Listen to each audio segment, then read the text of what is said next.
So hello आई zero viewers. तो दोस्तों, आप लोगों का स्वागत है। और ये एक बहुत ही अच्छा छोटा एक्सेप्शन का लेक्चर होने वाला है, जो कि 2 वीडियो में शायद मैं कवर कर पाऊँ या 3 वीडियो में।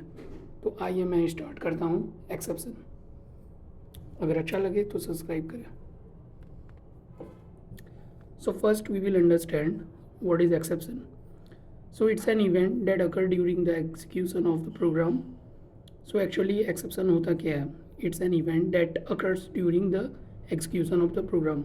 Let's say आपका प्रोग्राम चल रहा है और चलते चलते कोई एक एक्सेप्शन आ गया, तो अगर उसे हैंडल नहीं किया गया, अगर हैंडल वो नहीं है, तो क्या होगा? अब वो नॉर्मल फ्लो जो है वो बिगड़ जाएगा, वो टर्मिनेट हो जाएगा abruptly. So to handle it and to understand what is exception, we will see this.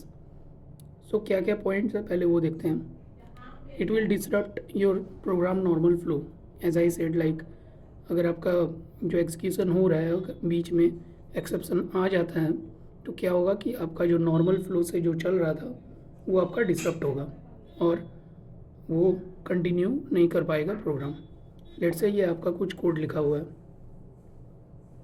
इसे बेसिक में बहुत ही ईजिली हम लोग समझते हैं. लेट्स से कि आपका कुछ कोड लिखा हुआ है, ठीक है, और आपका यहाँ एक्सेप्शन आ जाता है. तो ये वाला जो पोर्शन है कोड का नीचे वाला, वो आपका नहीं चलेगा. ये कोड यहाँ तक चल के अगर एक्सेप्शन यहाँ होता है तो ये इधर ही रुक जाएगा और ये टर्मिनेट होगा. अंडरस्टूड? तो ये कुछ ऐसा सिनेरियो देखने को मिलेगा. तो इनसे बचने के लिए, ताकि हमारा आगे का जो ये वाला पोर्शन बच गया कोड, ये भी आपका नॉर्मल फ्लो हो, even if you get any exception at any point of time during the execution, your normal flow will not get affected. तो ये होता है एक्सेप्शन सीखने के लिए. तो it create exception object which contain information about the error. So basically exception में हम लोग क्या देखते हैं कि exception is nothing but an object. It will create an object for you which contains some information. Exception is nothing but it's an object that will get created and you can use it. So it's type of exception and message. So उस exception object में क्या contain होते हैं? Type of exception, stack trace, etc.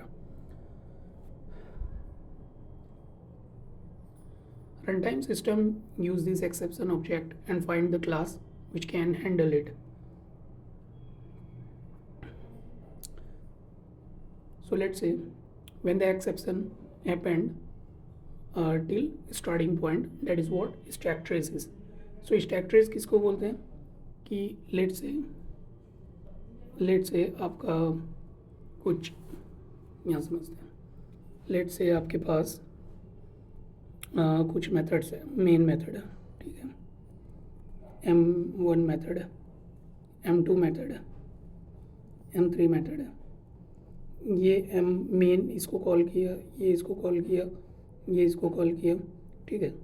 इस तरह करके ये M100 तक कॉल कर दिया, ठीक है. तो ये क्या होगा, ऐसे ऐसे करके ये लास्ट तक जाएगा. लेट्स से कि इसमें कहीं भी आपका हैंडल नहीं किया गया एक्सेप्शन, तो क्या होगा, थ्रोज हम लोगों ने लगाया. लेट से वो हम जानेंगे आगे थ्रोज क्या. तो उससे क्या होगा कि ये एक्सेप्शन लेट से यहाँ पर हुआ, तो ये कॉलर के पास जाएगा, ये कॉलर के पास जाएगा, ऐसे करते हुए ये लास्ट में मेन के पास आएगा. और ये पूरा स्टैक ट्रेस जिसमें सारे कॉलर्स लिखे होते हैं, और ये तब तक जाता है जहाँ तक वो हैंडल नहीं किया गया. लेट से यहाँ पर हैंडल किया गया तो ये यहाँ तक आके रुकेगा और यहाँ तक का प्रिंट करेगा एक्सेप्शन, स्टैक ट्रेस. तो स्टैक ट्रेस क्या है? स्टैक ट्रेस अगर इंटरव्यू में आपसे कोई पूछता है what is stack trace, so where the exception happened till starting point. It could be main, it could not be main. Understood? अब अंडरस्टैंड करते हैं हायरार्की. एक्सेप्शन का हायरार्की कैसा होता है ये हम देखते हैं. तो object is the parent of all the classes, right. Parent ये मेन पेरेंट होता है, सुपर पेरेंट बोल सकते हैं इसको. तो ये ऑब्जेक्ट है, इससे ये थ्रोएबल क्लास निकला है. थ्रोएबल क्लास से 2 चीज़ें आती है, एरर और एक्सेप्शन, ठीक है. Error that we can't handle that we can't control. Programmers can't control this. Errors दो तरह के होते हैं, जैसे out of memory error, stack overflow error. अभी लेट से इसे अंडरस्टूड करते हैं ये दोनों है क्या. आउट ऑफ मेमोरी एरर होता है जब वो हीप में हो. ठीक है, ये हीप में होता है. ऑब्जेक्ट क्रिएट होते हैं हीप में, तो ये out of memory error heap में हमेशा होता है. स्टैक ओवरफ्लो हमारा स्टैक में होता है. ठीक है, तो दो तरह की मेमोरी होती है, हीप और स्टैक. तो हीप के लिए out of memory, stack overflow आपका स्टैक के अंदर. अब इस दोनों को कैसे हम लोग, लेट्स से इंटरव्यू ने पूछ लिया कि लेट्स की वन रियल टाइम एग्जांपल, तब क्या बोलेंगे हम लोग. तो हीप में हम लोग बना सकते हैं कि लेट्स से हम लोगों ने एक स्ट्रिंग बनाया जिसका साइज हम लोगों ने बहुत ही ज़्यादा दे दिया. ठीक है, तो ये क्या होगा कि जब ये एग्जीक्यूट होगा ये रन टाइम पे, एक्चुअली एरर जो है ये एक्चुअली एक रन टाइम है. रन टाइम एक्सेप्शन ही बोल सकते हैं इसको, क्योंकि ये रन टाइम के बाद ही पता चलता है ये एरर है. ठीक है, just we can't control and can't handle this, that's why it's in a different section which is error.